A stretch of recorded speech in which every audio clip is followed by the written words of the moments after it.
Meteorologist Serena Arnold here, and Squishmallow Serena. Look at that. I've never had anything with my name on it.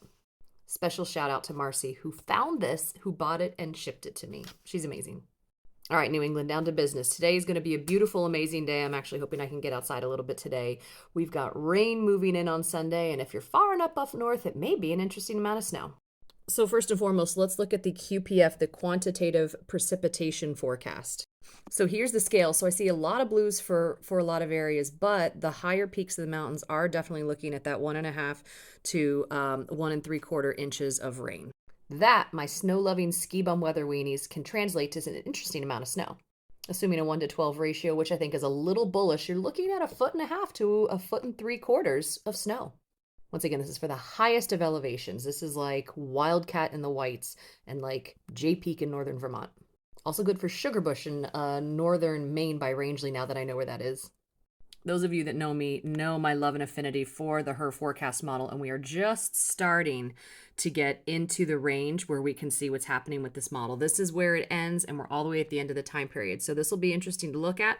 I want to give you more information on it tomorrow.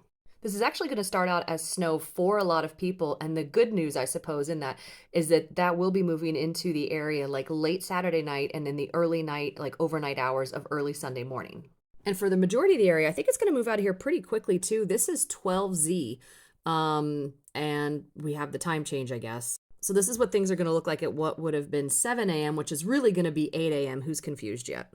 Because don't forget, y'all, with the time change, with everything moving forward, now for New England, we don't subtract 5 from the time when you look at the forecast model run. 12Z is not going to be 7 a.m. anymore. 12Z is now going to be 8 a.m. Latest one of the GIFs, just kidding, it's the GFS. Hot off the press here. I just want to show you where we're going through. This is 6Z. You can kind of see the timing as we step through this and what happens. It clears out really quickly. And because of the direction of that low, what's going to make this storm very interesting for northern Vermont, northern New Hampshire, northern Maine, is as this low hangs around here and brings this, we just have like 2 days of snow flurries that are going to continue for these northern mountains. I mean, here we are. This is Tuesday morning now. So I want you to pay attention to this light pink peachy color, because that on the scale is 24 inches of snow. Now that is assuming a 1 to 10 ratio. Let's take a look at the Kuchera ratio. The Kuchera ratio looks at the current temperature, relative humidity, all that to figure out what the ratio will actually be. And it's saying a very similar story for northern Vermont, for the whites of New Hampshire. A little bit less snow though for upstate New York.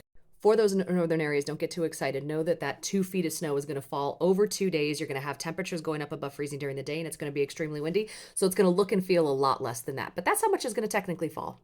That's the latest from Serena and Serena. I'll give you more updates tomorrow.